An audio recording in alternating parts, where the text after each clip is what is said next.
Charles Montoya, pastor de la iglesia Semilla de Mostaza. Título del mensaje esta maravillosa mañana: y serás de larga vida sobre la tierra. Es el título que nos compete. El libro de Juan, capítulo 19, en reverencia al Padre, al Hijo y al Espíritu Santo, versículo 26, dice la palabra del Señor: mujer, he ahí tu hijo. Exactamente lo dice así. Contexto sería: estaban junto a la cruz de Jesús su madre, la hermana de su madre, María, mujer de Cleofas, y María Magdalena. Y cuando vio Jesús a su madre, Jesús tenía emociones y sentimientos, y al ver a su madre ahí al lado de la cruz, en esa escena tan dramática, y al discípulo a quien él amaba, que estaba presente, dijo a su madre: mujer, he aquí tu hijo. Dice que después dijo al discípulo: he aquí tu madre. Y dice que desde aquella hora el discípulo se encargó de ella. Efesios, libro de Efesios, amén, qué bueno el Señor. Libro de Efesios, el capítulo 6. Todos estamos familiarizados con ese libro precioso, sobre todo con ese capítulo 6 que da unas instrucciones bien claras. 6:2 dice: honra a tu padre y a tu madre, que es el primer mandamiento con promesa. El versículo 3 dice: para que te vaya bien y sea de larga vida sobre la tierra. Amén.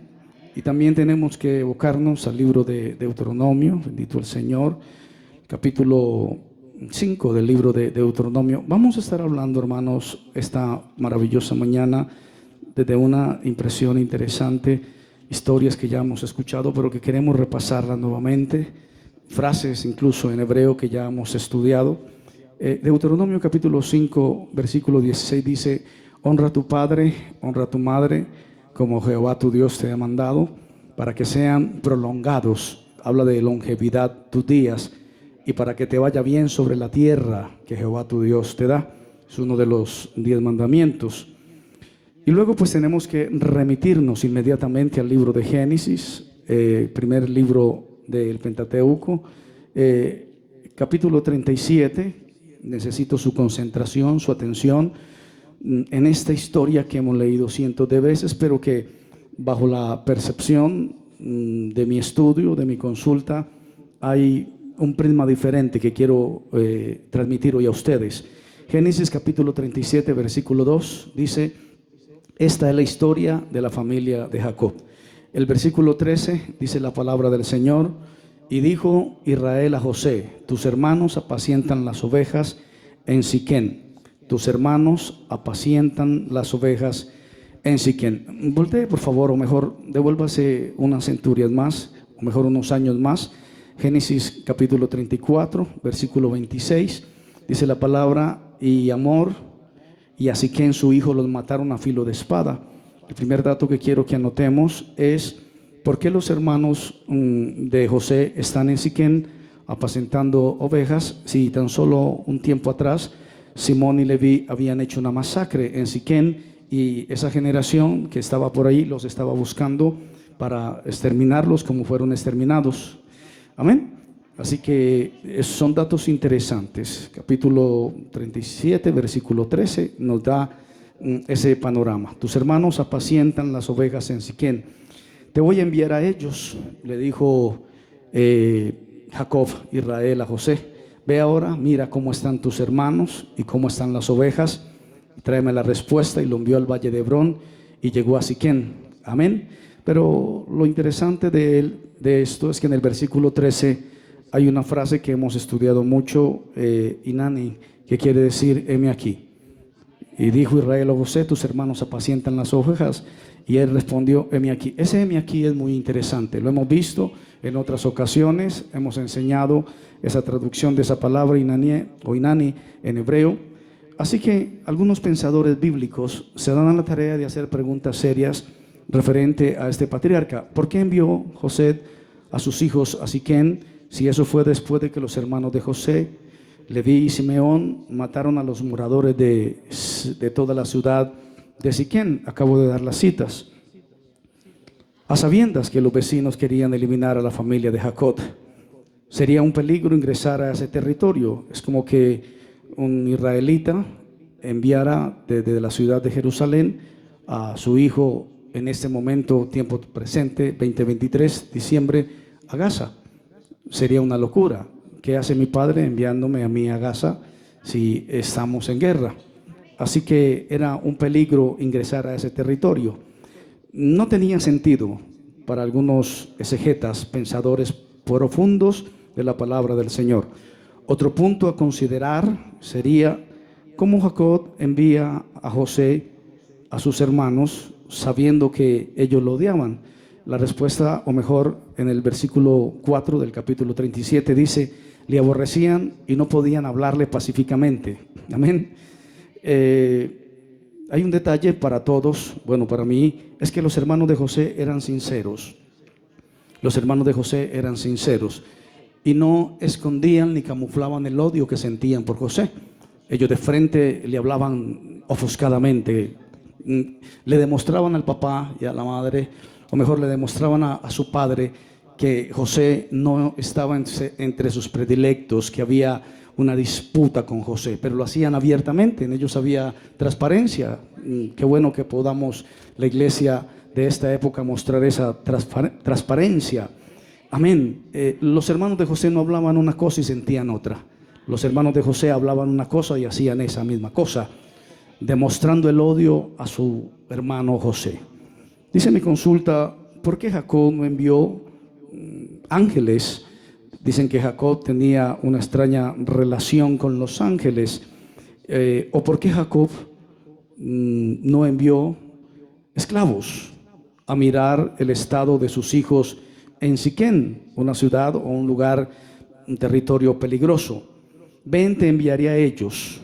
Dicen algunos, ¿lo expuso en peligro? Es una pregunta que se hace. Génesis 37:15 dice la palabra del Señor: y lo halló un hombre andando él errante por el campo, y le hizo un par de preguntas. Versículo 16, hay un diálogo: busco a mis hermanos. Versículo 17, aquel hombre respondió: ya se han ido de aquí, y yo les oí decir: vamos a Dotán. Tremendo. Dicen algunos pensadores que se le presentó el ángel Gabriel. Tome usted lo que quiera tomar del mensaje, deseche lo que no quiera recibir en su coeficiente intelectual espiritual, y apóyese en su educación espiritual y religiosa para impulsarse en esta temática que estamos desarrollando. Dicen entonces que se le presenta a Gabriel dándole una información precisa, y se le presentó como un hombre normal. Dice que el mensaje era que los hermanos se fueron a Dotán. Y aunque no lo dicen nuestras versiones, la consulta hebrea dice: se fueron a Dotán para matarlo, para asesinarlo. El ángel, si quieres tú llamarlo un varón, yo lo tomaré como un ángel, le dio la iluminación a José y le dijo: sus hermanos no están aquí. Le dio el punto exacto geográfico donde estaban y les dijo el propósito por el cual se habían ido de ahí, que era para matarlo. Dicen entonces los profundos en esto: ¿por qué José sigue buscando a sus hermanos? Incluso después de que escuchó sus planes en contra de él. Dicen que él debió darse la vuelta e irse de inmediato para donde su padre.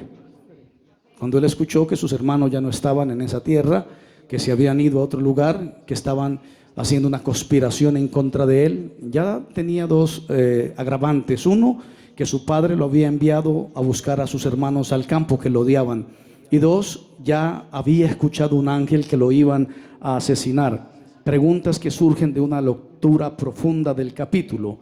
Un par de análisis, acomódese usted al que el Espíritu Santo le dé luz, un par de análisis interesantes para aprender esta mañana. Vuelvo a repetir: tome lo bueno, examínelo, deseche lo que no crea que es tan bueno. Amén. Empezamos. Algunas insinuaciones que se hacen. Cuando vemos Primera de Reyes, necesitamos tener algunos referentes en la palabra del Señor. Primera de Reyes, vamos a hablar de Salomón. Apenas estaba iniciando su mandato, bendito el Señor. En Primera de Reyes, Salomón, siendo ya rey, quiso matar a su hermano Adonías. El capítulo 1 dice por qué. Entra al escenario una mujer, hallaron a Bisagat, sunamita, y la trajeron al rey. La joven era hermosa, abrigaba al rey, era una doncella que el rey tenía. Así que ahí vemos más o menos por qué en el capítulo 2 del versículo 21, nos habla referente a la ofensa que causó esto en el rey. Amén. Estamos en Primera de Reyes y entonces vemos que pide una doncella, que le sea obsequiada una doncella. Primera de Reyes 1:3 y Primera de Reyes 2:21.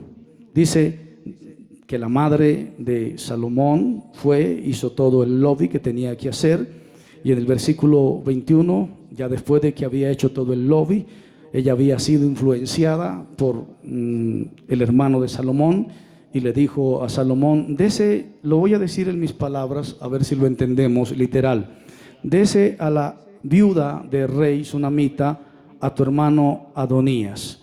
Más o menos queda así plasmado. Denle a la viuda del rey, a esta mujer hermosa que acabamos de leer en el capítulo 1, versículo 3, a tu hermano. Está pidiendo a la viuda del rey para él. Por supuesto que el rey Salomón dijo: ¿por qué pides a Abisajac sunamita para Adonías? Demanda también para él el reino, porque él es mi hermano mayor, y ya tiene también al sacerdote Abiatar y a Joab hijo de Sarvia. Y el rey Salomón juró por Jehová diciendo: así me haga Dios y aún me añada, que contra su vida ha hablado Adonías esta palabra. Amén. Más o menos dice en la cronología que el rey Salomón tenía 20 años y ve en su hermano mayor un peligro para el reino. Dice la historia bíblica que envió a Benaía, pero que Benaía, no tenemos la amplitud escritural, pero basado en consultas, Benaía era un sacerdote, era cabeza del Sanedrín, y lo envía a él para que lo mate. ¿Por qué Salomón elige a Benaía para que haga esto? Es una pregunta interesante. Versículo 25, capítulo 2, Primera de Reyes. Entonces el rey Salomón envió por mano de Benaía, hijo de Joiada, el cual arremetió contra él y murió. Interesante dato. Envió a asesinarlo por mano de un hombre que dice la historia, era un hombre del Sanedrín, era un hombre interesante.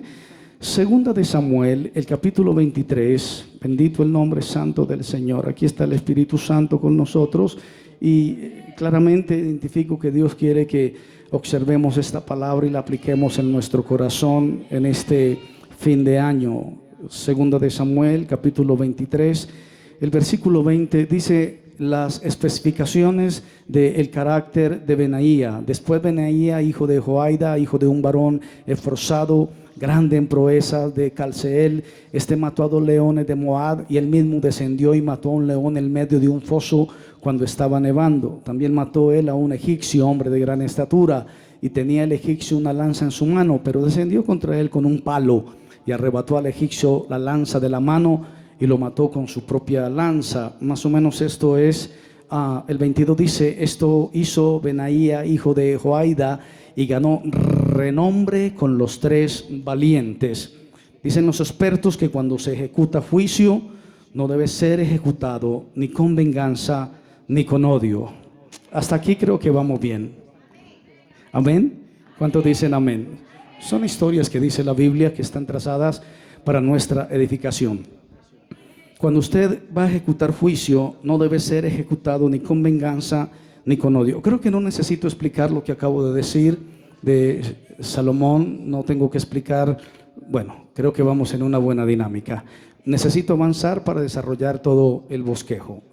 Así que cuando se ejecuta juicio, no debe ser ejecutado ni con venganza ni con odio. Cuando alguien hace algo con venganza o con odio, desata un elemento que no puede ser desatado.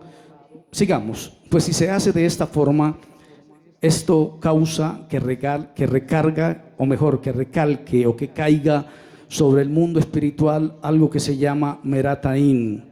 Merataín es una palabra interesante, es una palabra difícil de buscar, pero gracias al Señor, con el tiempo que el Señor nos da y la iluminación que el Espíritu Santo nos da, la tenemos registrada en Jeremías capítulo 50, versículo 21. Sube contra la tierra de Merataín. Es una palabra compleja de la lengua santa, de la lengua sagrada a ustedes, a semilla de mostaza. Merataín quiere decir juicio de Dios. Salomón sabía que si él iba a matar a Adonías con sus propias manos, era propenso a traer merataín, juicio sobre él y sobre todo Israel. Y por eso elige a Benaía. Era un ministro, un sadid, un justo, un seded, que era un hombre piadoso, venía, esto es hacer algo por el bien del cielo. Les estoy dando algunas traducciones de acuerdo a lo que yo consulto de la lengua santa, de la lengua hebrea, a nosotros para ampliar un poco nuestro léxico. Así que cuando se envía este justo a cometer justicia, aleluya, hace bien de parte del cielo. Amén. Cuando Jacob vio que los hermanos de José se estaban comportando con José con la cualidad del juicio humano, la cualidad de un odio en la carne, versículo 34, o mejor 37, capítulo 37, versículo 4, y viendo sus hermanos que su padre lo amaba más que a todos sus hermanos, le aborrecían y no podían hablarle pacíficamente.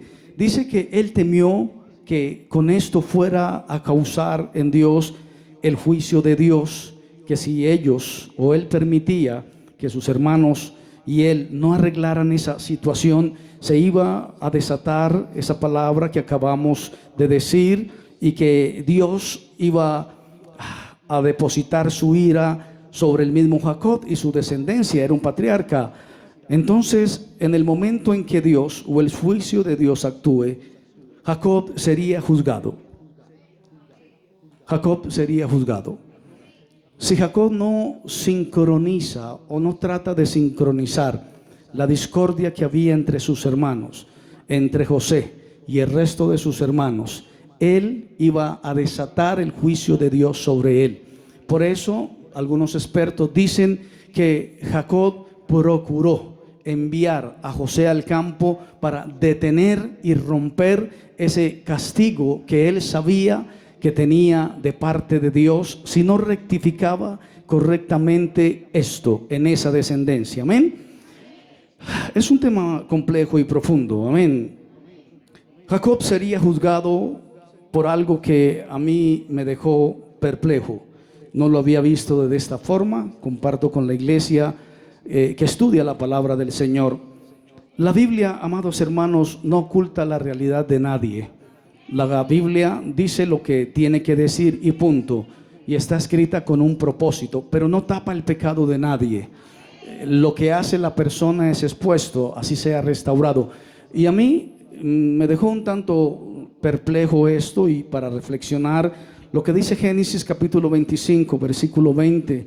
Y era Isaac de 40 años cuando tomó por mujer a Rebeca. En la historia hermosa y extraordinaria de Isaac y de Rebeca, tenía 40 años. Pero dicen que Jacob no honró a sus padres por casi 22 años cuando estuvo con Labán. Isaac y Rebeca desaparecieron del norte o del curso de la honra que Jacob como patriarca tenía que hacer por sus padres. ¿Cuántos dicen amén? Y entonces iba a ser juzgado.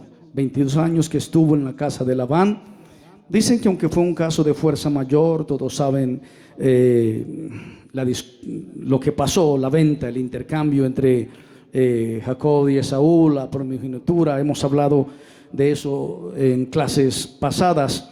Así que, aunque fue por fuerza mayor, la cualidad del juicio, o por causa de su pecado, o por el castigo correspondiente, Jacob sabía que era juzgado también por otra falta que había cometido. No lo había visto así, pero tenemos que establecerlo. Génesis capítulo 29, versículo 16. Labán tenía 2 hijas, eran hermanas, y Jacob se enamoró de una y le dieron otra, y tuvo que casarse con las 2 hermanas. Amén. Jacob sabía que sus hijos iban a correr peligro por esta decisión que él había tomado, porque había quebrantado lo que dice el libro de Levítico. Tengo que establecerlo, tengo que leerlo. Levítico, el capítulo 18, bendito el Señor. El versículo 18 dice exactamente: no tomarás mujer juntamente con su hermana.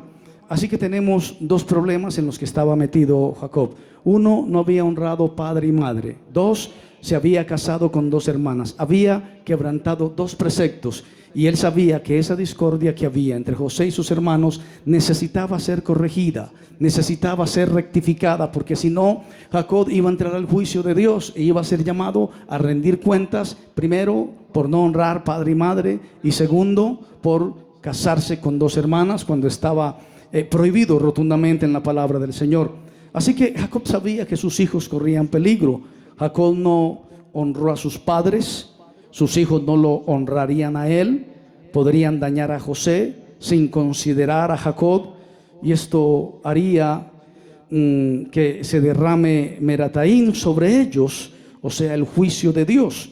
Dice mi consulta que Jacob estuvo pensando de qué forma podría endulzar, de qué forma podría aflojar ese Merataín, que es rebeldía, que viene. Cuidado con la rebeldía, amados hermanos. Necesito establecer esta información basado en lo que dice la palabra del Señor. La rebeldía viene desde el libro de Génesis, desde los descendientes de los hijos de Noé. El capítulo 10, el versículo 8 dice: Cus engendró a Nimrod, quien llegó a ser el primer poderoso en la tierra. Fue vigoroso cazador delante de Jehová, por lo cual se dice, así como Nimrod, vigoroso cazador delante de Jehová, y fue el comienzo de su reino Babilonia. Babilonia.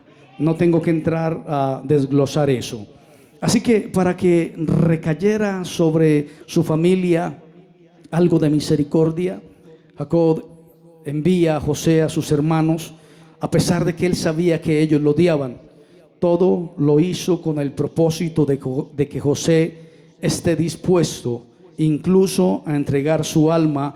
Él sabía que era lo único que iba a rectificar esas ofensas, esas faltas cometidas, ese juicio que se podía decretar en contra de él en la actualidad. Así que él necesitaba que José fuese incluso a entregar su alma con el propósito de verificar que sus hermanos se encuentren bien. Y al ver esto o esta acción de José, sus hermanos cuando ellos lo vieran a él, ocasionaría que se despierte en ellos misericordia. Y si hubiera despertado en ellos misericordia sobre toda la familia, y en consecuencia, dice mi consulta, desencadenaría que sus hermanos hagan las paces con José al ver que José estuvo dispuesto a sacrificar su alma con tal de ver que se encontraban bien. Pero no fue así, no fue así. Pero Jacob tenía que jugársela. Era la única carta que tenía para jugársela. Dijo, tengo que hacerlo porque necesito que ellos vean misericordia. Y necesito que José vaya libre y voluntariamente y diga, papá, aquí estoy, heme aquí. Amén. Dice mi fuente, cuando José escuchó del ángel que sus hermanos fueron a buscar una forma de cómo matarlo, no se asustó, los buscó y los halló en Dotán. Él podría haberse devuelto y decirle, papá, padre, estuve en un terreno muy peligroso, pero sobreviví, y cuando estaba buscando a mis hermanos, un ángel se encontró conmigo o llegó hasta donde yo estaba, porque yo estaba andando errante en una ciudad o en un entorno peligroso, y ese ángel dijo que ellos se habían ido a Dotán, pero que se habían ido allá para asesinarme, y yo tuve que regresar donde ti, papá. Pero no fue así. Todo el propósito donde fue enviado fue justo para el sacrificio. José sabía los planes que ellos tenían con él. Yo mientras consultaba, solo pensaba en Jesús de Nazaret, en el Mesías. Él sabía el impacto de su acto. Esta prueba fue una gran prueba para José.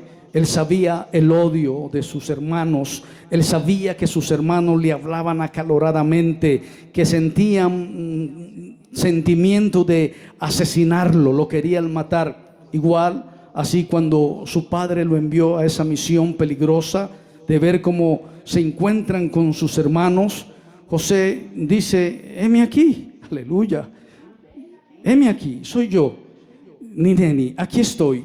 Qué hermosa esa palabra. También la dijo nuestro amado Señor Jesucristo, si el Padre me envía, aquí estoy yo. Mire lo que dice el libro de Isaías, Bendito el nombre del Señor. Va tomando matices mesiánicos este mensaje. Isaías capítulo 6, versículo 8. Después oí la voz del Señor que decía: ¿quién enviaré y quién irá por nosotros? Entonces respondí yo: Hinene.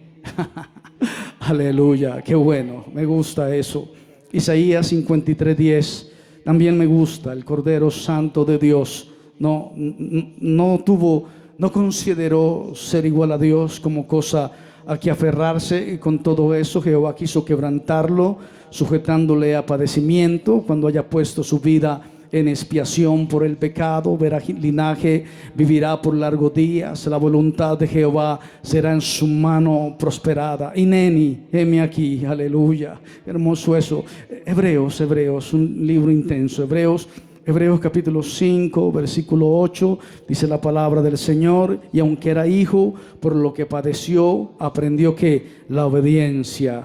Aleluya, hermosa palabra. Qué bueno el Señor. Expiación por el mundo entero. Juan 3:16: de tal manera amó Dios al mundo que envió ¿a quién? A su Hijo unigénito, para que todo aquel que en él cree no se pierda, mas tenga vida eterna. Aleluya. Y que dijo Jesús: heme aquí, nene, envíame a mí, aquí estoy yo. Esas son las bases del evangelio. Aleluya, bendito el Señor. Qué hermosa presencia de Dios. Jesús vino para anular, para apaciguar, para aplacar, para evitar, para reconciliar, aleluya, al mundo con su Padre. Qué glorioso. Y eso hizo Jacob. Envió a su hijo José, a sus hermanos, sabiendo que lo odiaban, que no lo soportaban. Vamos a contar una historia de un sobreviviente. Bendito el Señor. No seré tan extenso esta mañana. Gracias por su paciencia. Bendito el nombre del Señor. Aleluya. Dice la historia de un sobreviviente del holocausto judío. Cuando los alemanes llegaron a su ciudad, llegaron con sus armas, con sus perros negros, pastores alemán, y con sus fusiles listos para disparar. Todos los judíos tienen 2 horas para reunirse en la plaza de la ciudad, y cada uno debe traer solamente una pequeña maleta en sus manos. Cuando llegaron a la plaza, comenzaron a seleccionar a los padres y los hijos más jóvenes, y a un lado a las madres y a los niños pequeños, y a los ancianos al otro lado. Cada grupo era llevado a un vagón. Había un tren, a un vagón distinto. En ese tren se había transportado el ganado, pero allí metían a los judíos. Distintos vagones donde transportaban a los bovinos. Todos tenían miedo. Estaba lloviendo, hacía frío, pues no sabían por qué los estaban separando. Llanto de los niños, llanto de las madres, gritos de los alemanes, los ladridos de los perros y una separación forzosa. La madre del hombre que estaba contando esta historia, de repente en el vagón, rodeada de los gritos y del silencio, o mejor, o de la oscuridad, de repente se da cuenta que tenía en sus manos una maleta extra, y que dentro de esa maleta estaban los utensilios de culto de su esposo. Yo adapté este lenguaje: una Biblia, un himnario, su libro de estudio, que son la vida de cualquier pastor que lee las Escrituras para alimentar, para guiar a un rebaño, a un pueblo a la presencia de Dios. Inmediatamente esta mujer se dirige a su hijo, el que le había quedado. Tenía 12 años, se encontraba con él en ese vagón, y le dijo: hijo mío, tu padre necesita esta maleta. Él la miró aterrorizado. Necesito que salgas corriendo al otro lado del tren y le entregues esta maleta a tu padre. Cualquier niño de 12 años hubiera negado a una petición como esta, una misión suicida, peligrosa, dadas las circunstancias. El escenario: soldados, la lluvia, el caos, los perros ladrando, los soldados patrullando. Todo el escenario era en contra para ellos, y estaban dispuestos los soldados a disparar a cualquiera que se movía sospechosamente. ¿Y cómo iba a encontrar ese niño a su padre en medio de todo este caos? Ese niño no lo pensó 2 veces. Ese niño le dijo a su madre: madre, y nene. O sea, madre, heme aquí, yo voy a ir. tomó la maleta, salió corriendo delante de los alemanes, delante de los perros, y ellos lo vieron, pero Dios les impidió hacer algo en contra de ese muchacho. Lo vieron, pero no lo vieron como alguien que estaba haciendo algo malo o incorrecto, que merece ser fusilado o que merece ser mordido por los perros. El niño llegó corriendo, empapado hasta donde su padre, que estaba impactado por lo que estaba sucediendo.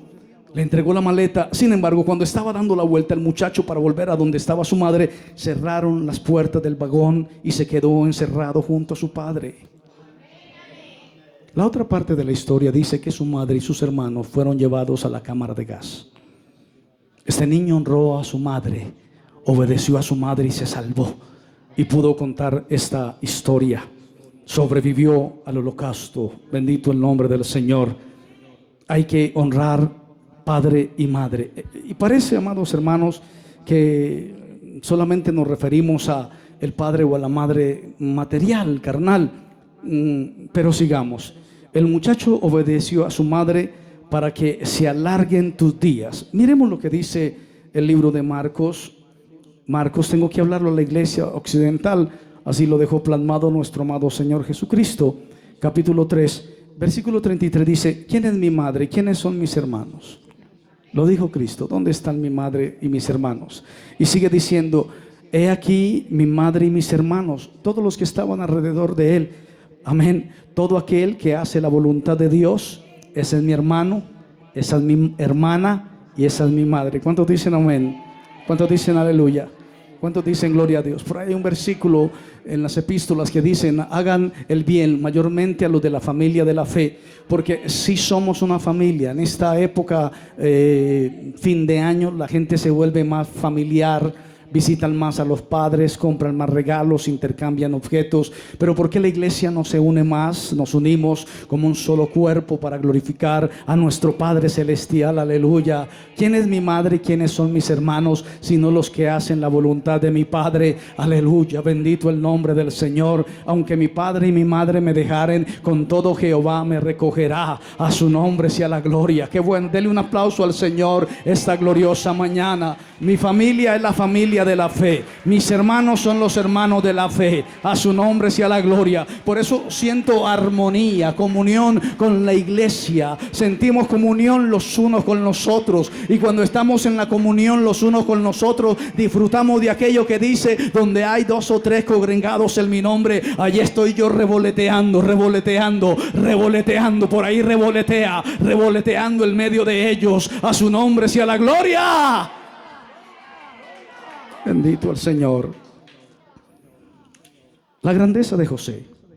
Él sabía que era odiado por sus hermanos, pero igual así decidió obedecer a su padre con absoluta fidelidad, dispuesto a ponerse en peligro por llevar a cabo su misión. Y todo esto era porque José, en su inmensa sabiduría, que su padre debería de corregir ese defecto, José lo sabía, que si él quería traer misericordia sobre la familia, iba a tener que llegar hasta el mismo punto del sacrificio por amor a la familia. No había otra forma. Aleluya. Yo estoy predicando y pensando en Cristo. Estoy predicando y pensando en el Salvador. Por supuesto, aquellos que han tenido un encuentro con su único y suficiente Salvador, hay que tener un encuentro con Jesús de Nazaret para que la palabra obre vida, te dé vida, para que la palabra se enamore y tú te enamores de la palabra, para que haya una fusión entre la palabra y tú. Si no estás enamorado de la cruz y todavía te encandelillas con las luces de neón del mundo, si todavía la temporada te encandelilla, no vas a entender este mensaje. Pero cuando alguien ha sido transformado, aleluya, cuando alguien ha nacido de nuevo, cuando por su interior corren ríos de agua de vida, cuando alguien siempre tiene en su cabeza una alabanza, cuando alguien piensa siempre en leer una porción de la palabra, cuando alguien piensa siempre en engrandecer la obra de Cristo, cuando alguien piensa siempre en hacer algo por su hermano, por su hermano, por su hermano, es un redimido, es un sacerdote, aleluya, es un justo, aleluya, bendito el nombre del Señor, su nombre es la gloria. Cristo, misericordia. ¿Saben que hubo la acción de José? Su padre lo envió, sus hermanos se fueron de un lugar a otro, el encuentro con el ángel. Podríamos decir, pero ¿dónde está la mano de Dios ahí? La mano de Dios está en que no lo mataron. Tienes que trascender a toda la historia que he contado. No lo mataron. Hubo misericordia. Se lo entregaron a unos gitanos. Antes de eso lo metieron a un pozo profundo, pero no lo mataron. Bendito el Señor. ¿Cuántos dicen amén? Aleluya. Hubo misericordia en la venta de José. No lo mataron. Lo vendieron a unos gitanos que luego lo llevarían a un lugar donde terminaría siendo el virrey de Egipto, que era la potencia mundial del momento. Preparar el terreno para luego la bajada de Israel a Egipto. Bitajón es una palabra hebrea extraña, confianza en Dios. La acción que hizo José desencadenó toda la sanación de Israel, aleluya. Toda la sanación de Israel. Génesis 45:5 dice la palabra santa del Señor: porque para preservación de vida me envió Dios delante de vosotros. Para preservación de la palabra, aleluya. Santa la gloria de Dios. Para preservación de la unción, para preservación del ir andando y llorando, para la preservación de que a él correrá el justo y levantado será, para preservación de que él a quien quiere levanta y a quien quiere abate, para preservación de que no es del que quiere ni del que corre, sino del que Dios tenga misericordia, para preservación de que podrá el barro decir a su Señor: ¿por qué me haces así? Para preservación del cántico de David, para preservación de la palabra, para preservación de la luz. Nadie enciende una luz y la mete debajo de la cama. La luz es levantada, encendida y puesta en alto para que los hombres vean que todavía se predica la palabra, que todavía hay altares donde se predica la palabra del Señor, que todavía hay educación espiritual, que todavía el Señor nos sigue y nos sigue y nos sigue y nos sigue hablando, dando, entregando tesoros nuevos, tesoros viejos que edifican nuestra vida, que aunque nos vamos envejeciendo, esta leve tribulación momentánea produce en nosotros cada vez un excelente, eterno peso de gloria. A su nombre la gloria. José se sacrificó para ver el estado de sus hermanos. Jacob sabía que solo un acto con sacrificio era lo que podía devolver la paz a la casa de Israel. Nefesh, respiración. Mesirut nefesh, entrega total y autosacrificio. Mereshut nefesh, solamente ese sacrificio de Mereshut nefesh, puede que sea mal pronunciado, significa que la persona renuncia a su existencia y a su mismo ser, entregando todo al Creador. Solo este acto traería reconciliación entre José y sus hermanos. Eso lo sabía Jacob. Eso removería la tensión que existía entre ellos. Pero no solamente José, ya es mío. Jesús sabía que el hombre era deudor. Maldito todo el que peca, decía la sentencia. Por cuanto todos pecaron, están destituidos de la gracia de Dios. Y entonces se inventaron un plan, el padre y el hijo. Y el padre dijo: ¿a quién enviaré? Y él dijo: Inene, simplemente Inene. Y en ese Inene decía: heme aquí y envíame a mí, yo iré y entregaré todo de mí. Sabía el peligro que existía en este planeta. Era un explaneta de Dios. Este planeta se había perdido porque el hombre lo había canjeado. Como se vendió la primogenitura, así canjearon el planeta en el huerto del Edén. Hubo una cerrona, una expulsión. El Edén entró en cuarentena. Nadie entra, nadie sale. Una espada encendida se revoloteaba por la puerta. Y Dios estuvo en un silencio por años con el hombre, hasta que Dios dijo: voy a entregar lo único que puede hacer, o puede, una reconciliación entre Dios, el Dios Padre, y el hombre. Y dijo: ¿a quién enviaré? No confío en los ángeles, mi siervo me ¿a quién enviaré? Y entonces el Verbo se hizo carne y habitó entre nosotros, y vimos y seguimos viendo la gloria como del unigénito Hijo de Dios. A su nombre sea la gloria. Y de esa forma amó Dios al mundo, que entregó a su amado Hijo, para que todo aquel que en Él cree, no se pierda, mas tenga la vida eterna. Os es necesario nacer de nuevo. Si no nacemos de nuevo, no veremos al Hijo del Hombre, no entraremos al reino, no podremos ser participantes de la gloria celestial, no podremos escuchar: venid bendito de mi Padre, en lo poco fuiste fiel, en lo mucho te pondré. Oremos. Oremos. Cierre sus ojos y oremos. Señor, gracias por tu misericordia. Señor, gracias por tu fidelidad. Señor, gracias porque estás con nosotros. Señor, gracias porque has sido fiel. Tu misericordia es para siempre. El cielo y la tierra pasarán, pero tus palabras no pasarán. Adoramos tu nombre. Bendecimos tu nombre. Carro de Israel y su gente de a caballo. Gracias, Jesús, por tu sacrificio. Finalizamos casi este 2023 rodeado de milagros y milagros. Gracias por el privilegio que nos das de adorarte, de bendecirte, de darte la gloria y sobre todo de sentirte en nuestro corazón. Sentirte es lo más maravilloso que puede alcanzar un ser humano. Dedicar mi vida a tu servicio con errores, con falencias, con situaciones, ha sido lo mejor que me ha pasado en la vida.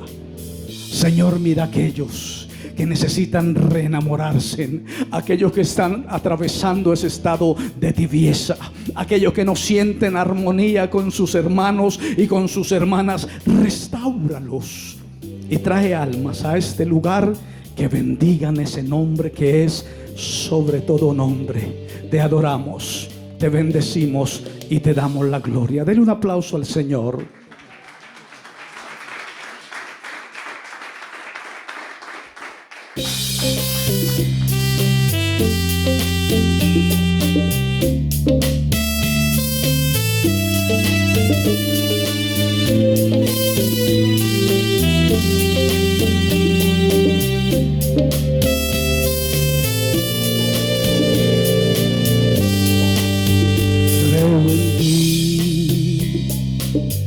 Como creo en el sol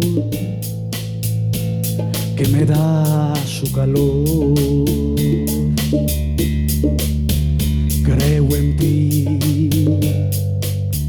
oh bendito Jesús, pues me das tu amor. Creo en ti, porque si no creyere, mi alma huérfana fuera, y en mi vida no habría ni la luz ni el amor. Creo en ti, y a pesar de las dudas, y a pesar de la ciencia, y a pesar de mí mismo, creo en ti. Si mi fe languidece, cuando casi se extingue, oh Jesús, creo en ti. Creo en ti, y aunque otros te nieguen y cuerréprolos vivan, oh Jesús, creo en ti.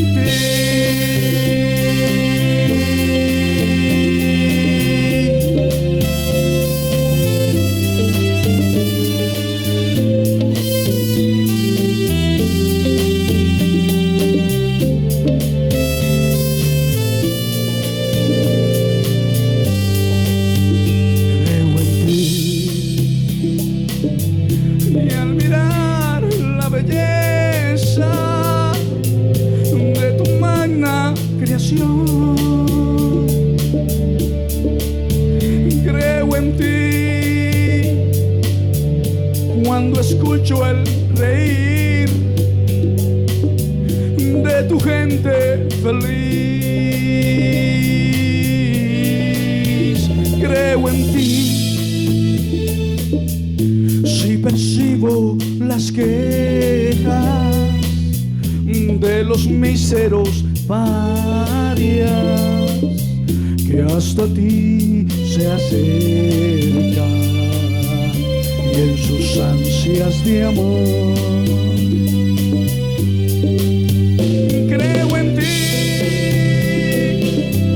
pues me diste tu mano cuando yo estaba solo y en mis densas tinieblas. Creo en ti, porque tú eres el fuego que calienta mi alma con tu amor sin igual. Creo en ti y aunque otros se burlen y un iluso me juzgue, oh Jesús, creo en ti. Creo en ti, pues me diste tu mano cuando yo estaba solo. Oh Jesús,